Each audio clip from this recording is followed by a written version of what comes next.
The morning of December 20th, 1944, near Verbermont, Belgium, the fog sits heavy over the Ardennes forest, thick enough that SS Obersturmführer Klaus Weber can barely see the lead tank in his column. Just 30 meters ahead, he sits in the commander's cupola of his Panther Ausf. G, hands gripping the hatch rim not from cold, though it's well below freezing, but from something else. Something he won't admit to himself yet. His company has been ordered to punch through American defensive positions at the crossroads. Intelligence briefings were clear. Expect Shermans, maybe a handful of those lightly armoured M10 tank destroyers with their 3-inch guns. Nothing that should trouble a Panther. Nothing that can penetrate 80 millimeters of face-hardened steel sloped at 55 degrees. Weber has survived 2 years of armoured warfare on the Eastern Front. He knows the cardinal rule of Panther tactics. Present your frontal armour, always your frontal armour, and the mathematics of sloped steel will keep you alive. But this morning, as the fog begins to lift in patches, Weber feels something he hasn't felt since Kursk in July of 1943, a tightness in his chest, a premonition that the rules are about to change. He doesn't know it yet, but in the next 3 hours, everything he's been taught about German armour superiority will prove false. The mythology that has sustained Panzer crews through brutal defensive battles will shatter not gradually, through attrition and experience, but in single devastating moments. Shell impacts that shouldn't penetrate, frontal hits at ranges where the glacis plate should be invulnerable, Panthers brewing up with their bows facing forward, exactly as doctrine demanded.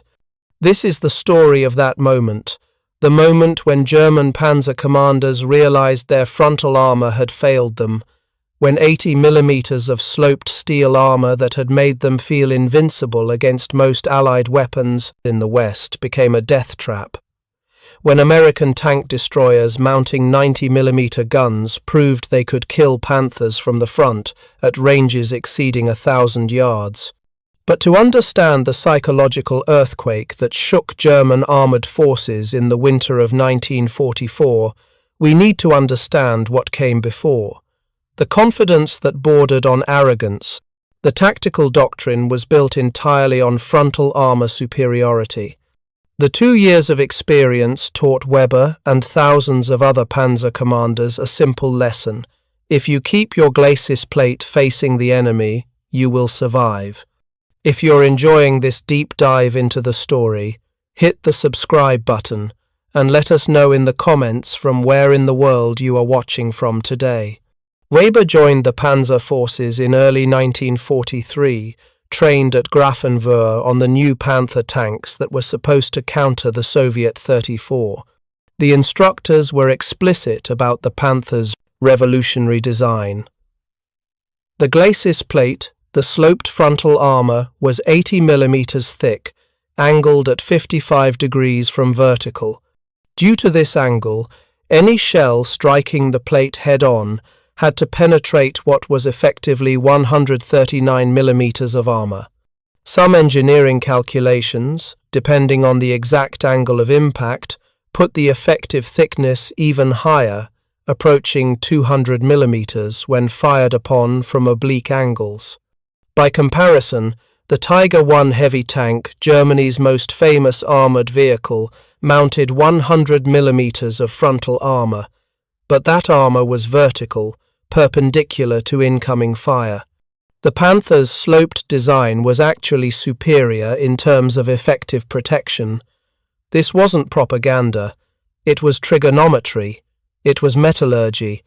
It was the measured, verified reality of armor penetration tests conducted at Kummersdorf proving grounds. The training doctrine reflected this engineering advantage. Panther crews learned to reverse under fire, rather than turn and expose their vulnerable 40 millimeter side armor. They practiced presenting the glacis at optimal angles. They memorized the effective ranges of enemy weapons and learned which could threaten them frontally and which could not. The British 75mm gun mounted on early Shermans, ineffective against the Panther glacis beyond point-blank range. The American 75mm M3 gun, even worse. After action reports from Normandy in the summer of 1944 detailed encounters where Shermans fired repeatedly at Panthers from 500 yards, only to watch their armor-piercing rounds deflect at steep angles, tumbling harmlessly into French fields. Even the upgraded American 76mm gun, introduced specifically to counter German heavy armor, struggled against the Panther's glacis. The standard M62 armor-piercing capped shell could penetrate approximately 100mm of armor at 30-degree obliquity at 1,000 yards. Against the Panther's effective thickness of 139mm or more, the mathematics didn't work. Not frontally, not at combat ranges. The British 17-pounder was more capable, with better penetration characteristics, but Panthers learned to respect it and maintain distance. On the Eastern Front, the Soviet 85mm and 122mm guns were genuine threats, but by late 1944, the war in the East had devolved into desperate defensive battles. In the West, facing primarily American armor, Panther crews operated with a different kind of confidence. Weber's first encounter with American Shermans came in August of 1944, during the fighting withdrawal across France. His company had established defensive positions near a small village whose name he never learned. 3 Shermans appeared on the road, advancing cautiously. Weber's gunner, a 20-year-old Berliner named Hoffmann, ranged them at 1,200 meters, well within effective range for the Panther's 75mm KKK-42 gun. The engagement lasted 90 seconds. Hoffmann's first shot penetrated the lead Sherman's frontal armor and detonated the ammunition storage. The tank exploded, the turret lifting clear of the hull ring before crashing back down. The remaining Shermans attempted to return fire. Weber watched the tracers arc toward his position slow enough at that range that he could track them with his eyes. 2 rounds struck his glacis plate with metallic impacts that resonated through the crew compartment. Both deflected at steep angles, spinning end over end across the countryside. His loader, a farm boy from Bavaria, actually laughed. "Amerikaner Blechbüchsen," he said. "American tin cans." Weber didn't reprimand him. The sentiment was common, justified by experience. That confidence carried German Panzer forces through the autumn of 1944. Even when American tank destroyer battalions appeared with their M10 Wolverines mounting 3-inch guns, the Panthers remained dominant. The M10's gun was marginally better than the 76mm Sherman gun. It could penetrate roughly 115mm of armor at 30-degree obliquity at 1,000 yards. Still insufficient against Panther frontal armor at typical combat ranges. The M10's real advantage was mobility and its lower profile, which made it harder to spot in defensive positions. But in direct engagements, Panthers held the edge. German tactical doctrine evolved around this reality. Panzer commanders were taught to identify threats by priority. Tigers and Panthers could advance under fire from most Allied weapons, trusting their frontal armor. Soviet JS-2 heavy tanks with 122mm guns required caution and respect. British 17-pounders demanded proper range management, but American Shermans and M10s? They were targets, not threats, as long as you kept your front armor facing forward. By December of 1944, as German forces massed in the Ardennes for what would become known as the Battle of the Bulge, this tactical doctrine had hardened into something approaching religious conviction. Panther crews believed because 2 years of combat had taught them to believe that their frontal armor was effectively invulnerable to standard American anti-tank weapons. Wehrmacht intelligence briefings for the Ardennes offensive reinforced this assessment. American armored forces in the region were reported to be primarily equipped with M4 Shermans, mounting 75mm or 76mm guns, supported by M10 tank destroyers with 3-inch guns. Some units had the faster M18 Hellcat tank destroyer, but it mounted the same 76mm gun as upgraded Shermans. None of these weapons could reliably penetrate a Panther's glacis at combat ranges. The German plan relied heavily on this armor superiority. Panzer divisions would punch through thinly held American defensive lines, exploit the breakthrough with rapid advances, and drive for the Meuse River. Speed was critical, but so was the ability to absorb punishment during the initial assault. Panther and Tiger tanks would lead the armored thrusts, their frontal armor allowing them to advance under fire, while lighter German vehicles, Panzer IVs, assault guns, half-tracks followed in their wake. On paper, mathematics favored Germany. Panthers outnumbered Tigers in most Panzer divisions, and while the Tiger was heavily armored on all sides, the Panther's superior speed and lower fuel consumption made it better suited for rapid offensive operations. The combination of frontal armor protection and the long-range accuracy of the 75mm KK-42 gun gave Panther crews significant advantages in the kind of meeting engagements expected during a fast-moving offensive. But mathematics, as Weber and thousands of other German tank commanders were about to learn, can change overnight when new variables enter the equation. While German forces prepared for their winter offensive, something new was arriving at the front. American tank destroyer battalions were receiving a vehicle that looked superficially similar to the M10 Wolverine it was replacing. Same basic chassis derived from the reliable M4 Sherman, same open-topped turret design that saved weight and provided better observation, but the similarities ended there. The M36 Jackson, though American soldiers in the field rarely used that official designation, preferring simply the 90mm TD, mounted a weapon system that changed the calculus of armored warfare on the Western Front. Instead of the M10's 3-inch gun, the M36 carried the 90mm M3 gun, the same weapon system designed for the M26 Pershing heavy tank. A gun originally developed as an anti-aircraft weapon, now repurposed with one goal: kill German heavy armor. The engineering specifications were clear. The standard M82 armor-piercing capped shell could penetrate 129mm of armor at 30-degree obliquity at 500 yards. At 1,000 yards, penetration decreased to 122mm. These figures represented significant improvements over the 3-inch gun, but they still fell short of reliably defeating the Panther's effective frontal armor at longer ranges. However, American ordnance engineers had developed specialized ammunition for the 90mm gun. The T-30E16 HVAP high-velocity armor-piercing round used a tungsten carbide core to achieve dramatically improved penetration. At 500 yards, it could penetrate 221mm of armor at 30-degree obliquity.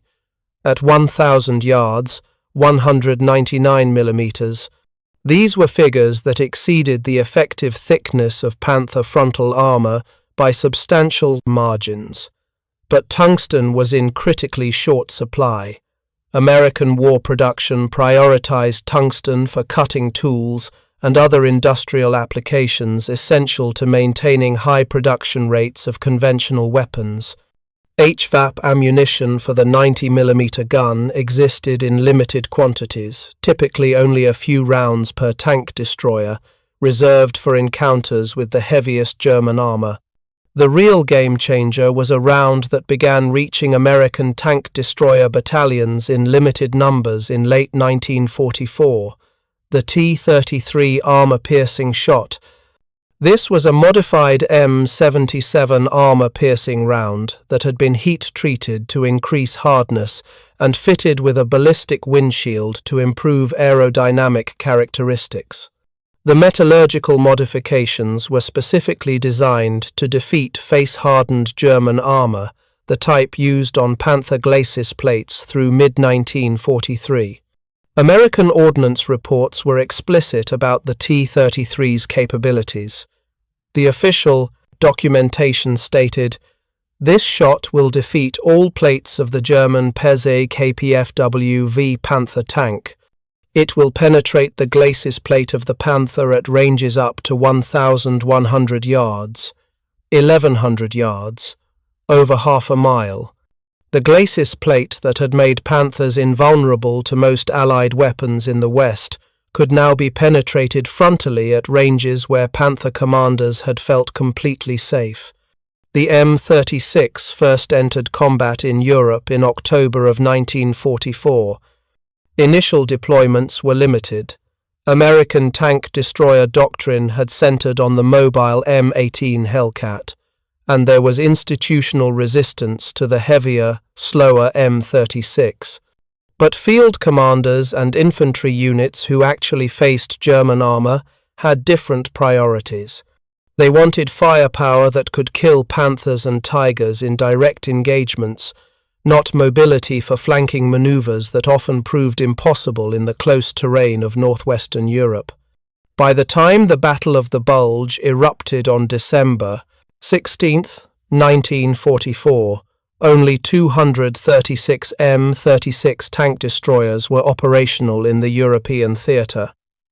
Demand immediately exceeded supply. The urgent need for 90mm guns led to hasty conversions. 187 M4 Sherman hulls were fitted with M36 turrets and rushed to the front as the M36B1 variant. These conversions happened so quickly that some crews received their vehicles with minimal training. Staff Sergeant Charlie Loopy of the 740th Tank Battalion drew an M36 at a Belgian repair depot on December 18th. Neither he nor his gunner, Corporal William Beckman, had ever operated one before. They had perhaps 3 hours to familiarize themselves with the vehicle before being ordered forward to defensive positions at Stoumont, where Kampfgruppe Peiper, the spearhead of the 1st SS Panzer Division, was driving toward the Meuse River. They would learn fast, or they would die. Weber's company moved out before dawn on December 20th. The fog was both blessing and curse. It grounded Allied aircraft that had been devastating German columns during daylight hours, but it also reduced visibility to less than 100 meters. Panthers advanced in column along narrow forest roads, unable to deploy into proper assault formations in the thick Ardennes terrain. The company commander's voice crackled over the radio, confirming their orders. Push through American defensive positions at Werbermont, exploit any breakthrough, maintain momentum toward the Meuse. Speed was everything. The entire German offensive depended on rapid advances before American reinforcements could seal the gaps in their lines. Weber felt the familiar tension of combat approaching, heightened alertness, dry mouth, the slight tremor in his hands that always preceded action. But underneath that familiar anxiety was something else, something he couldn't quite identify. A sense that the certainties he'd relied on for 2 years were less certain than they'd seemed yesterday. The fog began to lift around 900 hours, patchy at first, then clearing in sudden gaps that revealed pieces of the landscape. Weber raised his field glasses and scanned forward. The road curved slightly right, climbing toward a low ridgeline. Good defensive terrain. If he were American, that's where he'd position his tank destroyers. Through a gap in the fog, he spotted them. Hull-down positions, partially concealed behind berms and fallen timber. Tank destroyers. From this distance, perhaps 1,500 yards, they looked like M10s. Squat turrets, open tops, the characteristic profile Weber had seen dozens of times in intelligence photos and recognition training. His company commander's voice, Feindliche Panzerjäger voraus. Frontal armor, maintain spacing. Vorwärts. Enemy tank destroyers ahead. Standard tactics. Present frontal armor. Trust the glacis. Advance. Weber relayed the order to his driver. The Panther's Maybach HL 230 engine rumbled louder as they accelerated. Around him, the rest of the company began to deploy from column into a skirmish line as much as the terrain allowed. This was a textbook. This was exactly what they'd trained for. The first 90mm round hit at 1,400 yards. Weber heard it before he understood what was happening, a sound unlike any deflection he'd experienced. Not the sharp metallic clang of a round bouncing off sloped armor, but something deeper, more violent. The Panther to his left, Lieutenant Schneider's vehicle, simply stopped moving. Smoke began pouring from the engine deck, not the grey-white smoke of a damaged engine, but the darker smoke that came from fire inside the crew compartment. The commander's hatch flew open. Schneider appeared, pulling himself out with desperate urgency. His loader followed, then the gunner. They tumbled off the tank and ran, crouched low, toward the tree line. Weber's mind raced through explanations. A lucky shot through the lower glacis, a hit on the turret. But Schneider had been presenting frontal armor, exactly as doctrine demanded. And at that range, an M10's 3-inch gun shouldn't have penetrated at all. Was Wardas? Hoffman shouted from the gunner's position.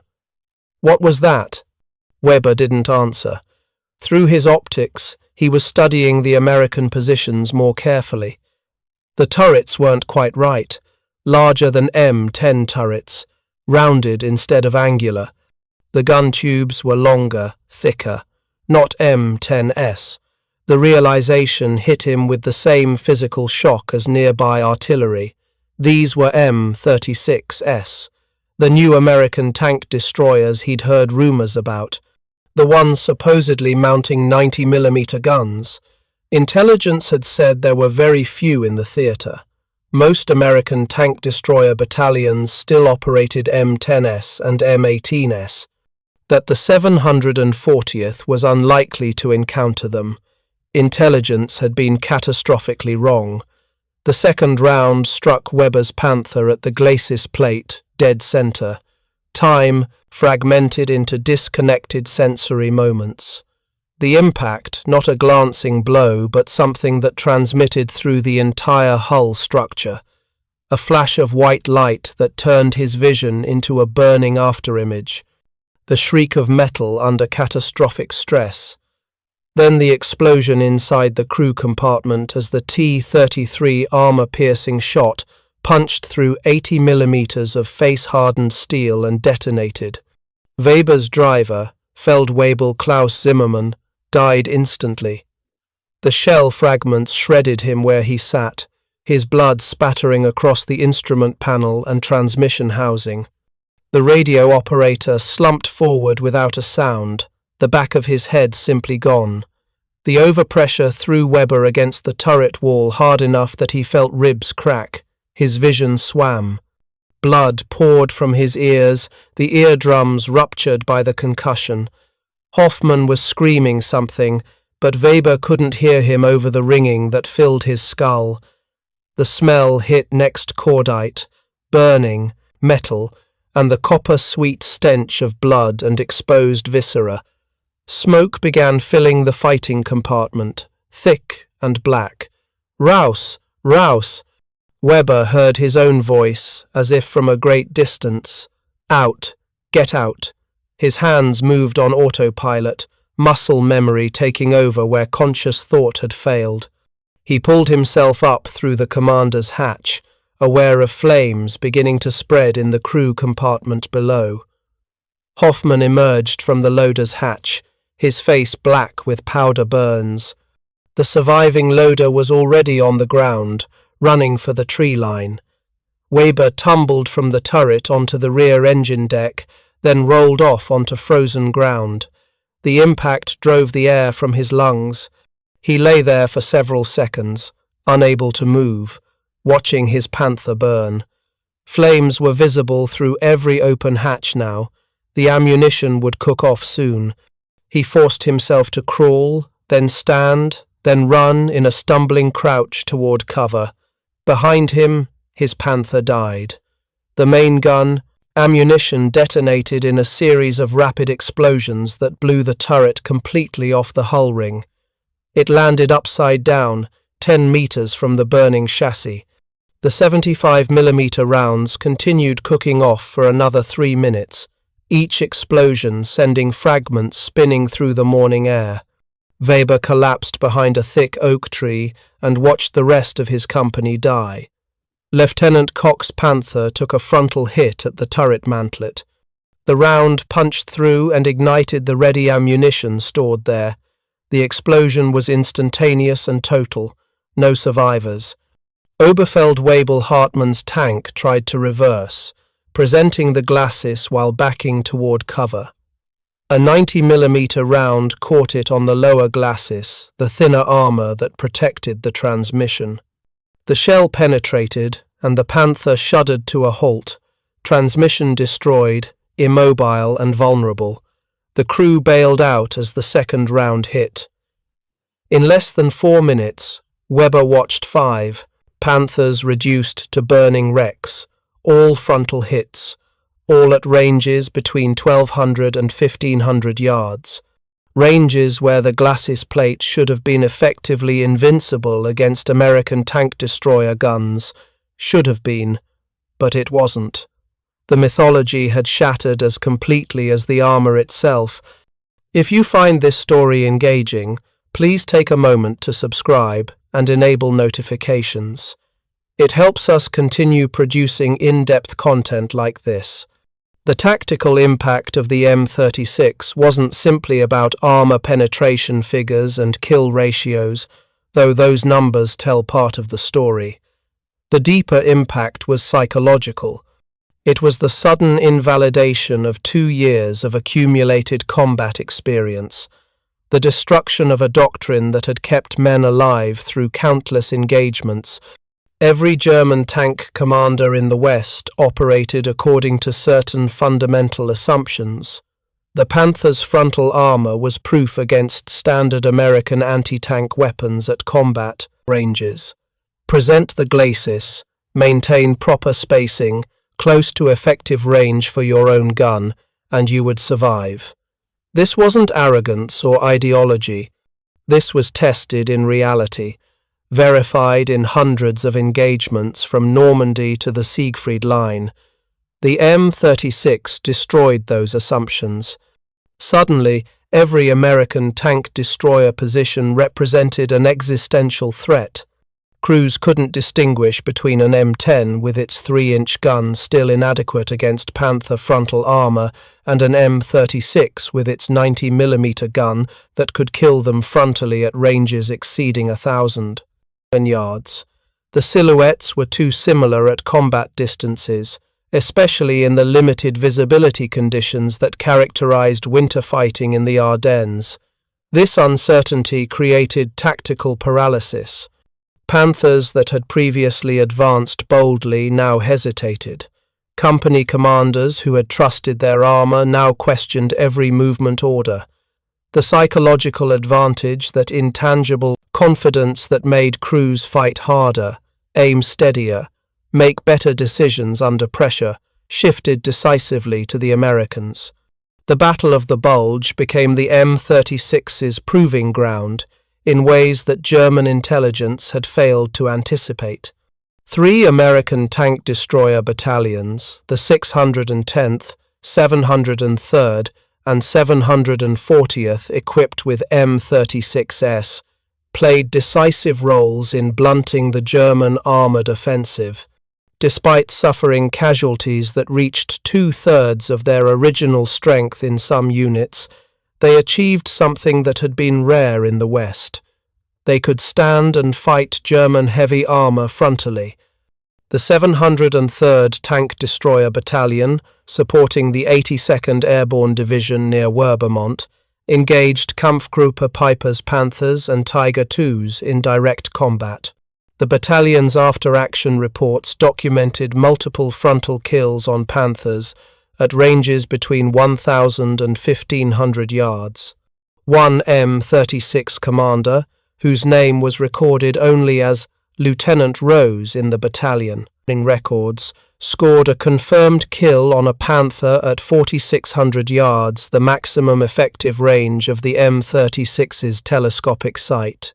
Near Freihaldenhoven in late December, an M36 from the 702nd Tank Destroyer Battalion engaged a King Tiger heavy tank, the most heavily armoured operational tank of the war, and achieved a penetrating hit on the turret side at 1,000 yards.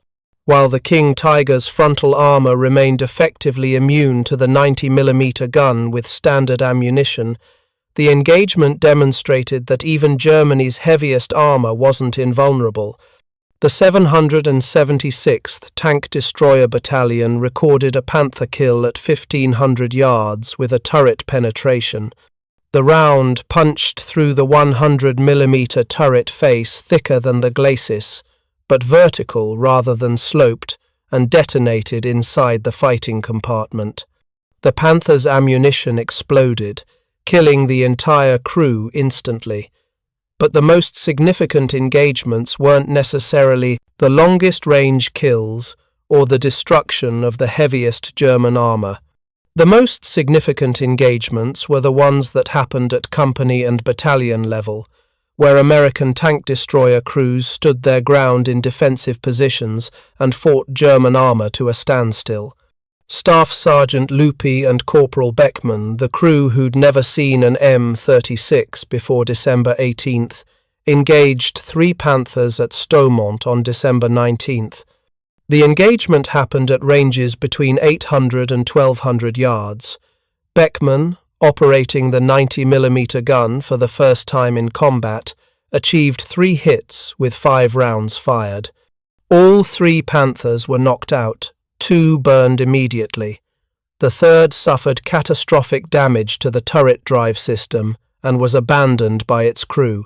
Their accurate fire was credited with helping turn back Kampfgruppe Piper at a critical moment.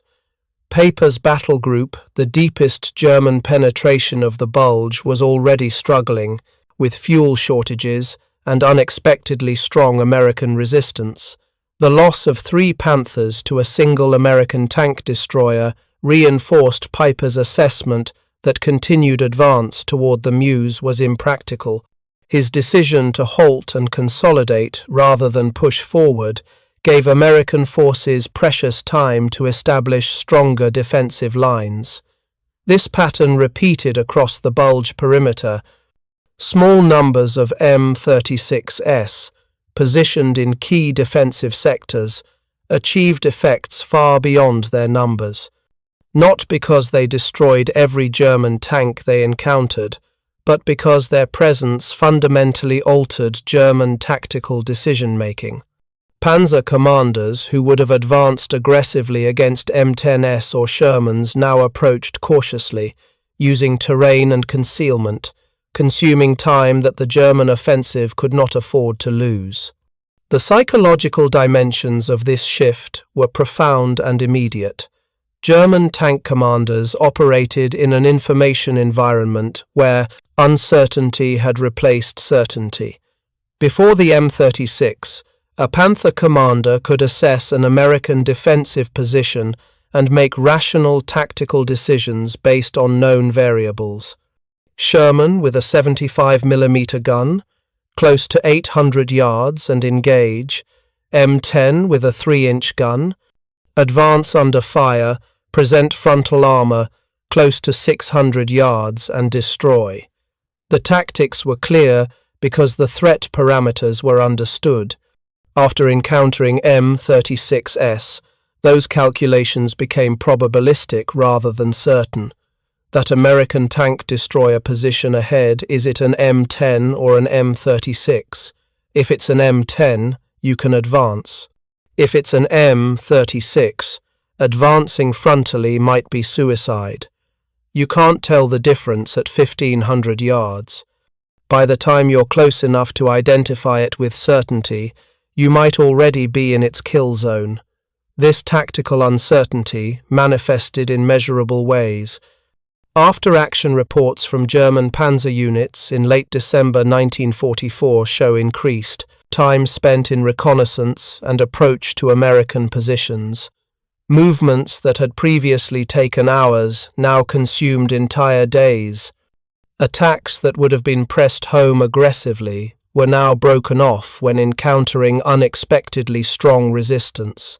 The tempo of German armoured operations, the speed and decisiveness that had characterized blitzkrieg warfare, degraded significantly.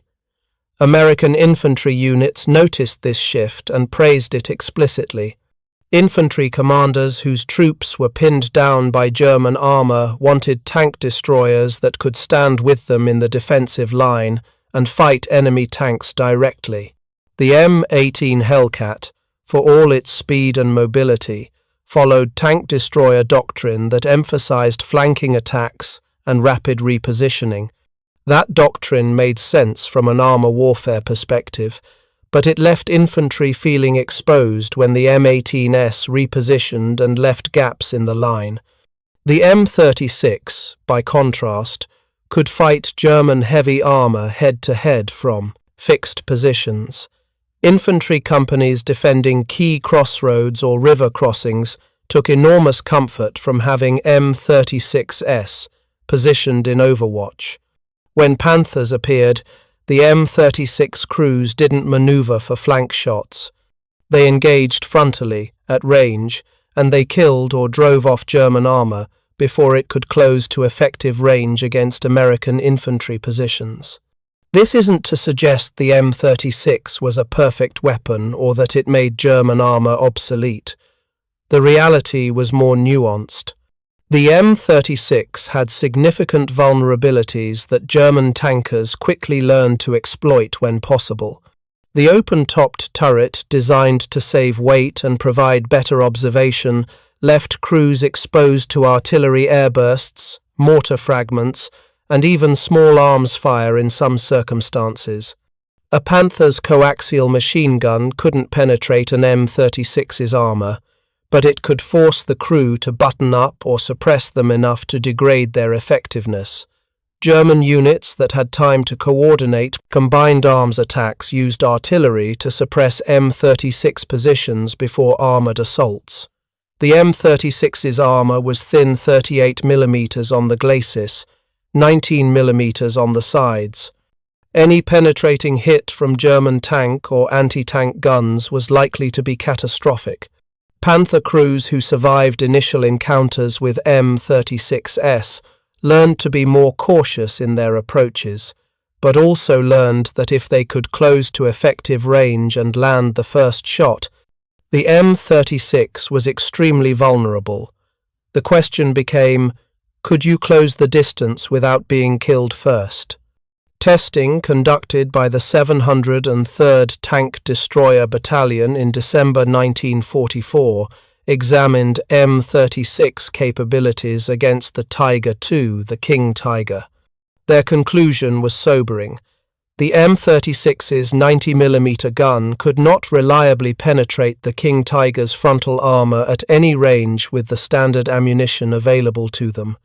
The King Tiger's 150mm glacis, sloped at 50 degrees, was effectively immune to even the T-33 armor-piercing round when struck frontally at typical combat angles.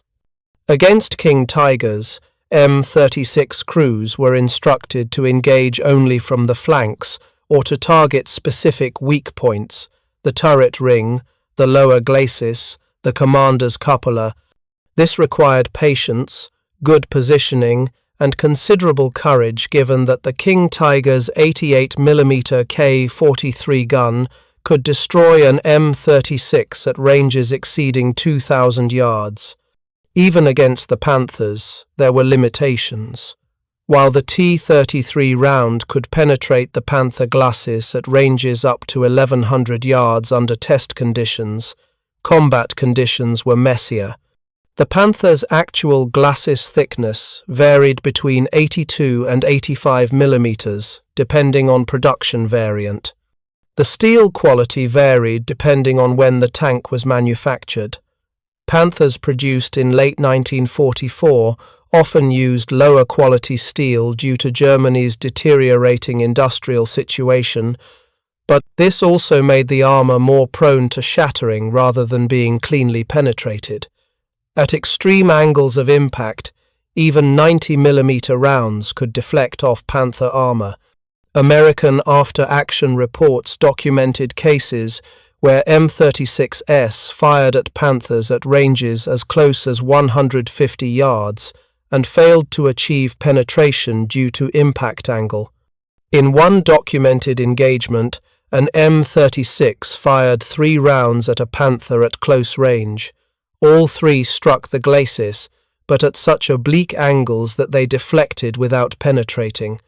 The Panther returned fire and destroyed the M36 with a single shot to the turret. These limitations were real and acknowledged by American tank destroyer crews. But they didn't change the fundamental calculus that had shifted in late 1944. Before the M36, Panthers could advance frontally against American armor with reasonable confidence in their glacis protection. After the M36, that confidence was gone. The question wasn't whether the 90mm gun could penetrate every time under every circumstance it couldn't. The question was whether it could penetrate often enough to make frontal advances suicidally risky. The answer was yes. Weber spent the rest of December 19th in a muddy ditch, watching his company's surviving Panthers withdraw. Of the 14 tanks that had begun the advance that morning, 3 remained operational by nightfall. 8 were total losses, burned-out wrecks that would be stripped for parts if German forces ever retook the ground. 3 had been damaged and abandoned, their crews destroying critical components before evacuating to prevent the Americans from recovering usable vehicles. He was eventually picked up by a half-track from a trailing unit and evacuated to a collecting point where survivors from various units were being reorganized. The scene there was chaotic. Tank crews without tanks, infantry without officers, artillery crews who'd lost their guns. The Ardennes offensive was barely 3 days old, and already the carefully planned timetables were collapsing. Weber spent that night in a freezing barn, wrapped in a blanket that smelled of horses and mildew, trying to process what he'd experienced. The problem wasn't that his Panther had been destroyed. He'd seen Panthers knocked out before side shots, rear shots, lucky hits on weak points, encounters with Soviet heavy guns on the Eastern Front. Combat was lethal. Tanks died, crews died. This was understood. What shattered him was the frontal penetration. At range, with the glacis presented exactly as doctrine demanded, everything he'd been taught said that shouldn't have happened. The mathematics said it shouldn't have happened. 2 years of combat experience said it shouldn't have happened. But it happened, multiple times, to multiple tanks, in less than 4 minutes. On December 21st, Weber was assigned to a replacement Panther drawn from reserve stocks. The crew was a mixture: his surviving gunner Hoffman, a new driver who'd never seen combat, a loader transferred from a destroyed Panzer IV, and a radio operator who was 17 years old and looked even younger. They were given 4 hours to prepare the vehicle and conduct basic crew drills before being committed to action again. Weber sat in the commander's cupola of his new tank and realized he was terrified in a way he'd never been before. Not the manageable fear of combat, the kind that sharpened reflexes and heightened awareness. This was something colder. A fear born from the understanding that the rules had changed, and he didn't yet understand the new rules fully enough to keep his crew alive. He never trusted his frontal armor again. Every advance felt like suicide. Every American defensive position was potentially hiding an M36. The confidence that had sustained him through 2 years of armored warfare was gone, replaced by a gnawing certainty that his next engagement might be his last. This wasn't unique to Weber. The psychological shift spread through German Panzer formations like a contagion. Tank commanders who had operated aggressively now became cautious. Units that had previously pressed attacks home now broke off when encountering strong resistance.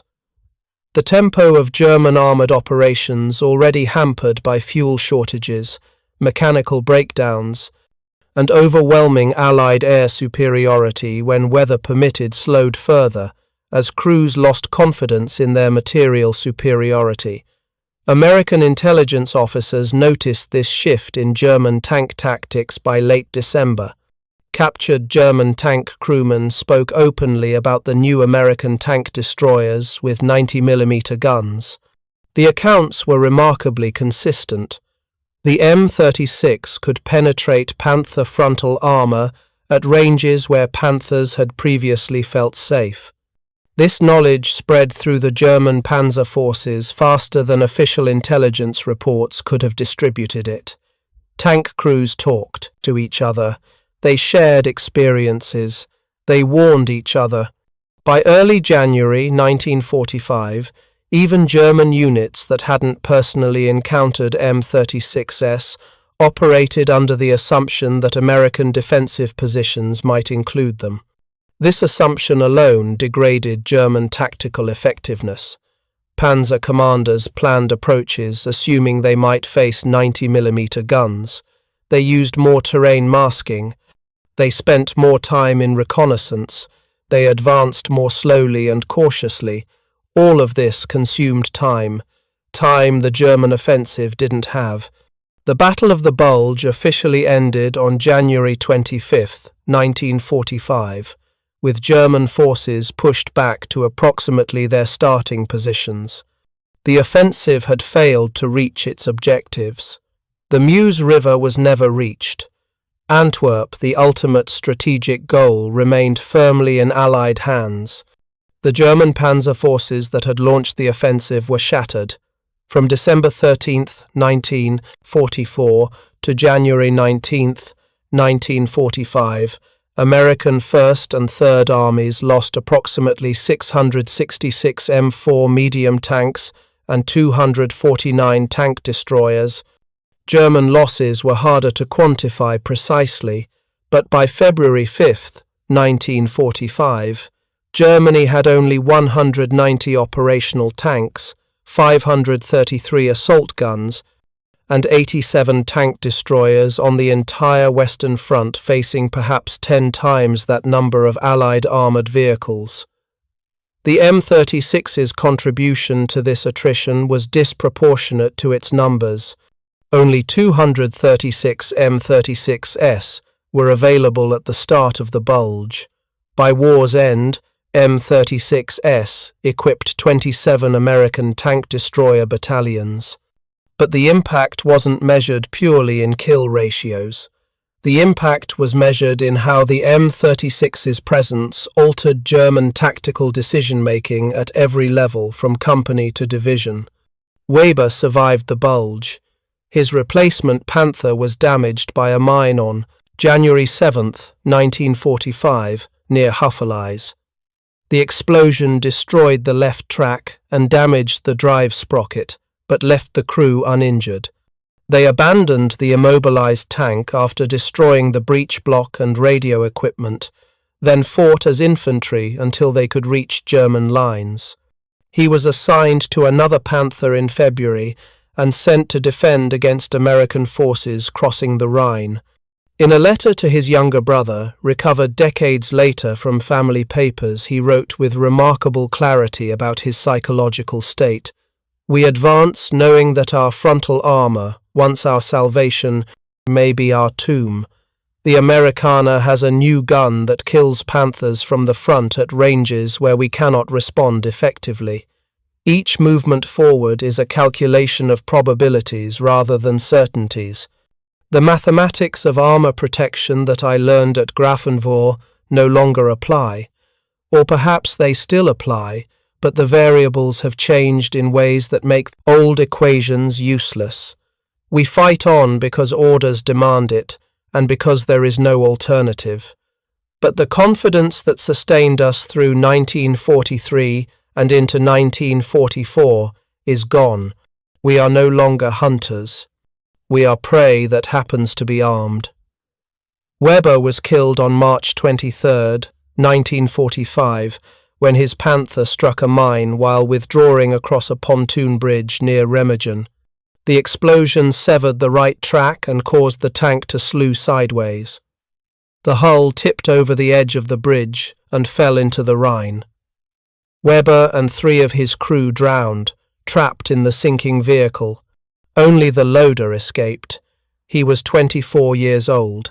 He had survived 22 months of armoured combat on the eastern and western fronts, fought in dozens of engagements, commanded 3 different Panthers, and earned the Iron Cross First Class for his performance at Kursk. He died not in combat with enemy armour, but in an accident during retreat. His body never recovered from the river.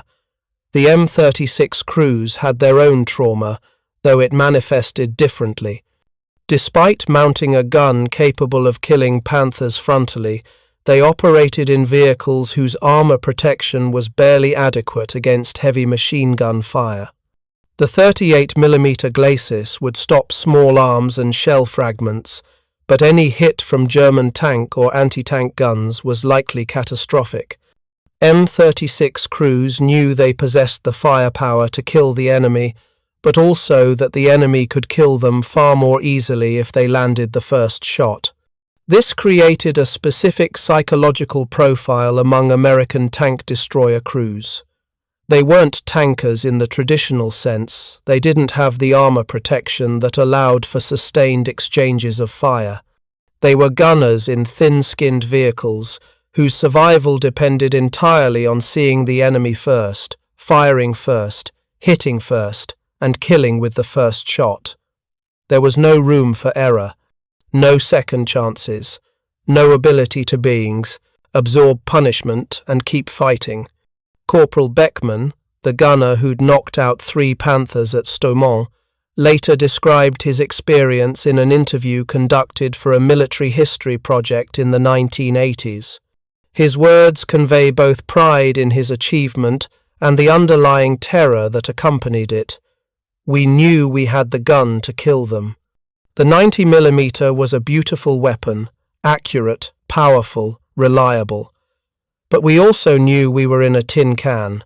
If that Panther had fired first, we'd all be dead. Every engagement was like that. You'd spot them, range them, fire, and you didn't breathe again until you saw the hit and knew you'd killed them before they killed you. Some crews couldn't handle that stress. They'd freeze up, hesitate that critical second, and that hesitation was fatal.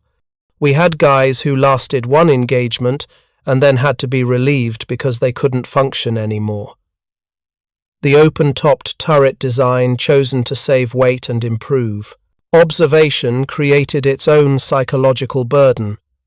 Tank crews in enclosed vehicles felt protected, even when they rationally understood their armor might not stop enemy fire. The psychological comfort of being enclosed, surrounded by steel, was significant. M36 crews had no such comfort. They sat in an open fighting compartment where artillery airbursts, mortar fragments, and even small arms fire from elevated positions could wound or kill them. American tank destroyer doctrine theoretically addressed this vulnerability through mobility and positioning. Tank destroyers weren't supposed to engage in sustained firefights. They were supposed to ambush enemy armor from concealed positions, achieve kills quickly, then displace to alternate positions before enemy forces could coordinate effective return fire. This worked well in theory and in training exercises conducted at Fort Hood. Combat was messier. In defensive positions like those around the Bulge perimeter, tank destroyers couldn't always displace after firing. They were integrated into defensive lines alongside infantry, tasked with holding specific sectors against German armoured attacks. When Panthers appeared, M36 crews had to stand and fight from their assigned positions, trading shots with enemy armour that possessed vastly superior armour protection. The casualty rates reflected this reality. Tank destroyer battalions equipped with M36s suffered approximately 30 to 40% casualties during the Battle of the Bulge, killed, wounded, or vehicles lost to enemy action. These rates were comparable to infantry units engaged in heavy combat and significantly higher than typical tank battalion casualties during the same period. The firepower came at a cost measured in blood. Yet despite these losses, despite the psychological stress of operating thin-skinned vehicles against heavy German armour, M36 crews maintained remarkable effectiveness. The training American tank destroyer forces received emphasized marksmanship and first-round hit probability. Tank destroyer gunnery standards were higher than those for tank battalions. Gunners spent more time on the firing range, conducted more live-fire exercises, and were held to tighter accuracy standards. This emphasis on marksmanship paid dividends in combat. When M36s engaged Panthers, first-round hit rates were significantly higher than comparable engagements involving Shermans or M10s. Part of this reflected better crew training. Part of it reflected the 90mm gun's superior ballistic characteristics, flatter trajectory, better accuracy at range, more powerful optics. But part of it reflected the psychological clarity that came from knowing you had exactly one chance to get it right. The technical aspects of the 90mm gun's superiority deserve examination because they explain why the M36 succeeded where earlier American tank destroyers had struggled. The 90mm M3 gun fired a much heavier projectile at a higher velocity than the 3-inch gun mounted in the M10. The standard M82 armor-piercing round weighed 24 pounds compared to 15 pounds for the 3-inch M79 shot. Muzzle velocity was 2,800 feet per second for the 90mm versus 2,600 feet per second for the 3-inch. These differences seem modest on paper, but they translated into dramatically improved performance downrange. The heavier projectile retained energy better over distance. The higher velocity meant flatter trajectory and less time of flight to target, which reduced the effect of range estimation errors and made hitting moving targets significantly easier. The improved ballistics meant that M36 gunners could engage targets at ranges where M10 gunners would have struggled to achieve hits at all. The optics were also superior. The M36 used the M76F telescopic sight, which provided better magnification and clarity than the M70F sight used in the M10. At ranges beyond 1,000 yards, this made a measurable difference in target identification and aiming precision. Gunners could distinguish between different German tank types at greater distances, could see impact points more clearly for shot correction, and could track moving targets more effectively. But perhaps most importantly, the 90mm gun's penetration characteristics meant that when hits were achieved, they were more likely to be lethal. The 3-inch gun could penetrate Panther side armor and occasionally achieve turret or mantlet penetrations frontally, but these hits didn't always result in catastrophic kills. Panthers could survive 3-inch hits to non-critical areas, lose crew members but remain operational, or suffer damage that was repairable in field workshops. The 90mm gun, particularly with T-33 ammunition, rarely left Panthers in repairable condition after frontal hits. The larger projectile carried more explosive filler. The higher impact velocity created more extensive spalling fragments of the tank's own armor, breaking off on the interior side and acting as secondary projectiles. Penetrations of the glacis typically killed the driver and radio operator immediately, while the overpressure and fragmentation effects often incapacitated the entire crew, even if they weren't directly hit by shell fragments. This reliability of kill when penetration was achieved had its own psychological effect on both sides. German tank crews understood that if an M36 round penetrated their armor, they were probably dead. There was no getting lucky and surviving with minor wounds. This knowledge reinforced the fear that spread through German Panzer formations in late 1944.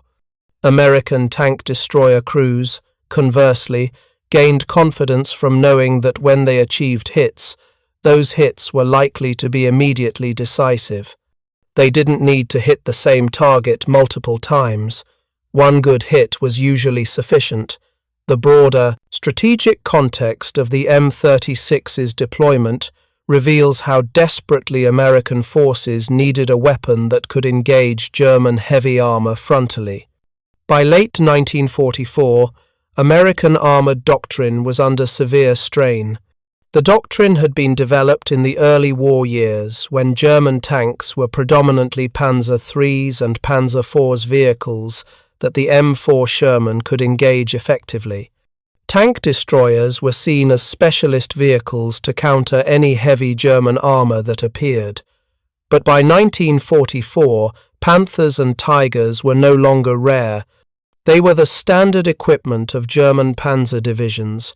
American tank battalions found themselves engaging enemy armor that their doctrine classified as targets for tank destroyers, but tank destroyer battalions equipped with M10s or M18s weren't always available at the critical point of contact.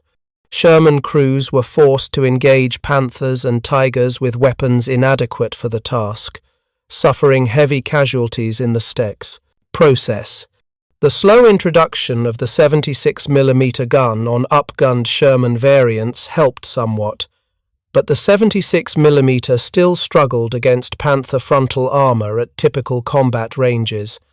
Even with HVAP ammunition, which was in perpetually short supply, the 76mm Sherman remained at a significant disadvantage in frontal engagements with Panthers. American infantry particularly suffered from this armor inadequacy. When German armor attacked American infantry positions, the infantry's organic anti-tank weapons, bazookas and towed 57mm guns were largely ineffective against Panther frontal armor. Infantry companies relied desperately on tank or tank destroyer support to deal with German armor. When that support consisted of Shermans or M10s that couldn't reliably penetrate Panthers frontally, infantry casualties mounted rapidly as German armor operated with relative impunity. The M36 changed this dynamic decisively. For the first time, American forces had a relatively numerous vehicle that could engage Panthers frontally at combat ranges with reasonable expectation of achieving kills. Infantry commanders who had M36s in support knew they had a weapon that could actually stop German armor before it overran their positions. This psychological reassurance translated into more stubborn defensive stands, which bought time for reinforcements and contributed to the overall failure of the German offensive. The production history of the M36 reveals how close this capability came to not existing at all.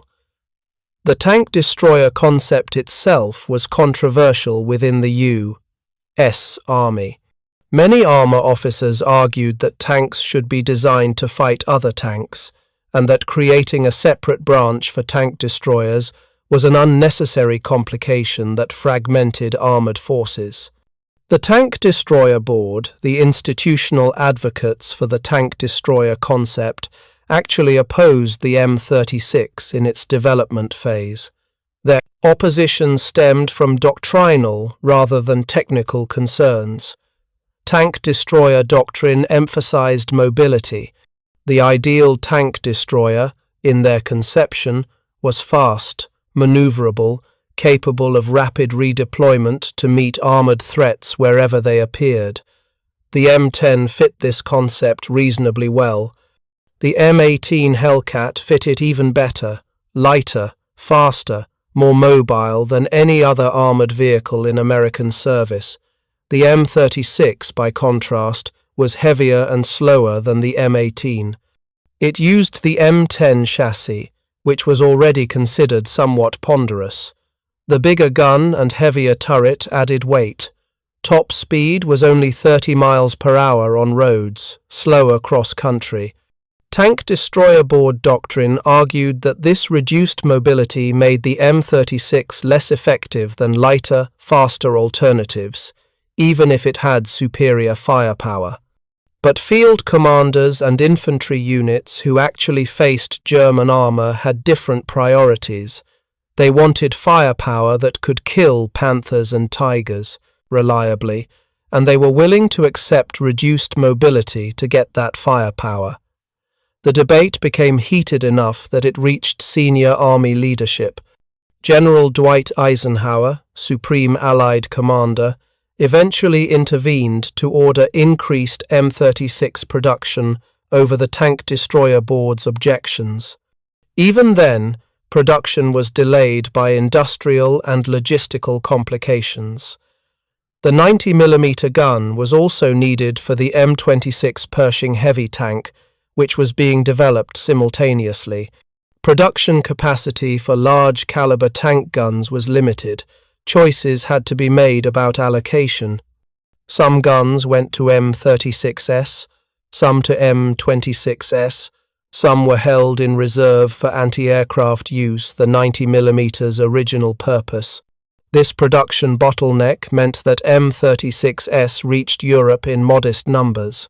Total production during the war was approximately 1,400 M36S, plus another 700 or so M36B1 and M36B2, variants conversions using Sherman hulls or M10 hulls with diesel engines.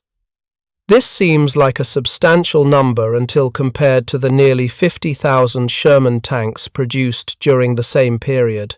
The limited numbers meant that M36S were concentrated in specific units and sectors where they were deemed most critical. Not every tank destroyer battalion received them. Not every defensive sector had them in support. Their presence was significant but not ubiquitous. This scarcity actually enhanced their psychological impact. German tank commanders never knew for certain whether American positions included M36S or not, so they had to assume the worst. Weber's experience was replicated across German panzer formations during the final months of the war. The psychological shift from confidence to vulnerability, from aggressor to defender, from tactical initiative to tactical caution. This shift wasn't limited to units that directly encountered M36S. It spread through the German armor forces as a general degradation of combat effectiveness. Part of this reflected the M36 specifically. Part of it reflected the broader material collapse of German military power in early 1945. Fuel shortages meant tanks couldn't maneuver freely. Ammunition shortages meant rationing of main gun rounds. Parts shortages meant broken tanks stayed broken.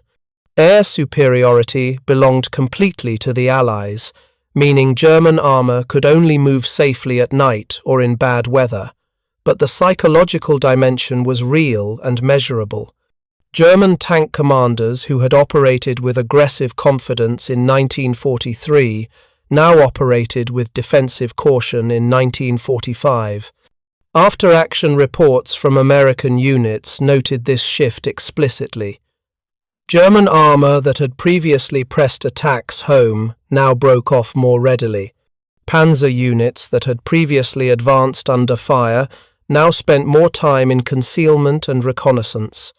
The mythology of German armor superiority, carefully cultivated through training, propaganda, and genuine technical advantages in vehicle design, collapsed under the weight of material reality.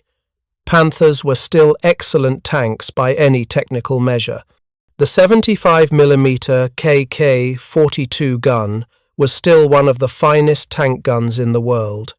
The sloped armor was still well designed, but excellence in design couldn't overcome numerical inferiority, fuel shortages, crew training deficiencies, as experienced crews were killed and replaced with hastily trained teenagers, and the psychological burden of knowing that American weapons could now kill you frontally at ranges where you'd previously felt safe. By March of 1945, when Weber died in the Rhine, the German Panzer force existed more in theory than reality. Individual tanks and small units still fought with skill and determination, but as an effective offensive force capable of meaningful strategic impact, German armor was finished. The Battle of the Bulge had been its last gasp, a final attempt to achieve through desperate offensive action what could no longer be achieved through defensive warfare. The human cost of this technological and psychological transition is difficult to quantify precisely. How many German tank crewmen died because they hesitated when they would have previously advanced? How many attacks failed because commanders lacked confidence in their armor? How many American infantrymen survived because M36s could kill Panthers before those Panthers could support German infantry assaults? The numbers exist in fragmentary form in unit casualty reports and after-action summaries, but they don't capture the full scope. Each destroyed Panther represented a crew of 5 men, some killed instantly, some burned to death as ammunition cooked off, some escaping but often wounded or psychologically shattered. Each destroyed M36 represented 5 American crewmen who'd volunteered for one of the most dangerous jobs in the army, knowing they operated thin-skinned vehicles against enemy armor vastly superior in protection. Staff Sergeant Lupi survived the war. He was wounded twice more, once by shell fragments during an artillery barrage, once by small arms fire that came through the open turret of his M36 during fighting near the Rhine. He received the Silver Star for his actions at Stoumont and the Purple Heart with 2 oak leaf clusters. After the war, he returned to Iowa, worked as a machinist, rarely spoke about his combat experiences. He died in 1998 at age 75. Corporal Beckman also survived. His post-war life followed a similar pattern: return home, find civilian work, try to forget the things he'd seen and done. In his 80s, he finally agreed to participate in oral history projects documenting the experiences of tank destroyer crews. His accounts provided valuable insights into the psychology of men who fought in vehicles where survival depended entirely on skill, training, and the terrifying mathematics of who saw, whom first, and who fired first. The technical lessons of the M36's deployment influenced post-war American tank development. The M26 Pershing, mounting the same 90mm gun, became the basis for American heavy tank development through the Korean War. The M46, M47, and M48 series tanks all traced their lineage back to the Pershing and all mounted versions of the 90mm gun until the introduction of the 105mm gun in later variants. The broader lesson that gun caliber needed to keep pace with armor protection, that firepower couldn't be sacrificed for mobility or production simplicity, shaped American armor doctrine going forward. The Sherman's greatest weakness had been its persistent 75mm gun, retained too long because American doctrine emphasized production numbers over individual vehicle capability. Post-war doctrine placed more emphasis on ensuring American tanks could engage enemy armor on equal or superior terms. But perhaps the deepest lesson was psychological rather than technical. The mythology of invincibility, whether German confidence in Panther frontal armor or American faith in production superiority, was always fragile. Combat has a way of destroying comfortable assumptions. The side that adapts faster to new realities, that maintains psychological flexibility in the face of changing conditions, gains decisive advantages that transcend technical specifications. German Panzer forces never recovered psychologically from the realization that their frontal armor was no longer invulnerable.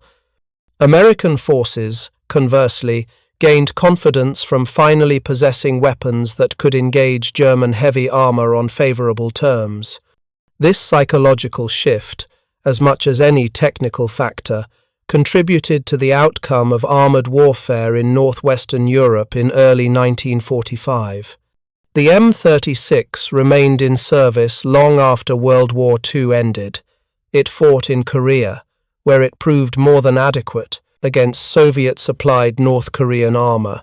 Various nations received M36s through military aid programs: Yugoslavia, France, Taiwan, South Korea, Pakistan, Iran. Some remained in active service into the 1990s, testimony to the fundamental soundness of the design. Today, M36s can be found in military museums around the world. The American Heritage Museum in Massachusetts has one undergoing restoration, being returned to the condition it would have been in when it left the factory in late 1944. A few are maintained in running condition by private collectors and museums. Their impressive vehicles tall, ungainly looking, the long 90mm gun dominating the profile. Standing next to a preserved M36, you can see the open turret that left crews so vulnerable. You can see the thin armor that wouldn't stop German tank guns. You can see the cramped fighting compartment where 5 men worked in conditions of constant fear and stress. And you can see the 90mm gun, the weapon that finally gave American forces the ability to kill Panthers frontally at ranges exceeding 1,000 yards. The Panther tanks they faced are there too, in museums, silent witnesses to a time when German engineering excellence couldn't overcome material inferiority and strategic overreach. Beautiful machines in their way, sleek, purposeful, designed with careful attention to armor angles and gun placement. Standing in front of a preserved Panther, you can see that 80mm glacis plate sloped at 55 degrees. You can appreciate the engineering that went into creating 139mm of effective armor protection from just 80mm of steel, and you can see where it failed. Many preserved Panthers show evidence of battle damage, welded patches over penetrations, sections replaced after combat damage, scars from shells that struck and penetrated when the mathematics said they shouldn't have. Physical, evidence of the moment when mythology met reality and reality won. The story of Weber and thousands of other German tank commanders who experienced that psychological shift from invincibility to vulnerability is ultimately a human story. It's about what happens when the certainties you've built your survival on suddenly prove false, when the armor you trusted fails, when the tactics you've mastered become suicide, when the confidence that sustained you through 2 years of brutal combat collapses in the space of 4 minutes, and the story of American tank destroyer crews in their thin-skinned M36s is equally human. It's about courage in the face of overwhelming vulnerability, about trusting your training and your weapon when you know the enemy can kill you far more easily than you can kill them, about making that first shot count because there won't be a second chance. Both stories, German and American, Panzer commander and tank destroyer crew, are stories about ordinary men thrust into extraordinary circumstances, trying to survive using whatever tools and training they possessed, making split-second decisions with life or death consequences, living with the psychological aftermath of experiences that would mark them for life. The mythology of invincibility, whether armor or ideology or national superiority, was always an illusion. Combat has a way of destroying illusions with brutal efficiency. The side that recognizes this, that adapts to reality rather than clinging to comfortable myths, gains advantages that transcend technical specifications or industrial capacity. By spring of 1945, the war in Europe was entering its final phase. German resistance continued, but with decreasing effectiveness. American and British forces crossed the Rhine. Soviet forces closed on Berlin from the east. The outcome was no longer in doubt, though thousands would still die before the final capitulation in May. In that final chaos, individual stories like Weber's were lost. He drowned in the Rhine on March 23rd. His body never recovered. The bureaucratic machinery of a collapsing regime recorded his death in official documents, but the details of his experiences, his training, his combat record, his psychological journey from confidence to fear were preserved only in fragmentary form through his letters and in the collective memory of his surviving comrades. The broader story survives in after-action reports, technical evaluations, casualty statistics, and the preserved vehicles themselves. The M36, the Panther, both monuments to a specific moment in technological warfare, when guns finally exceeded armor, when invincibility proved illusory, when mythology shattered against the hard mathematics of steel and explosives. Thank you for watching. For more detailed historical breakdowns, check out the other videos on your screen now, and don't forget to subscribe.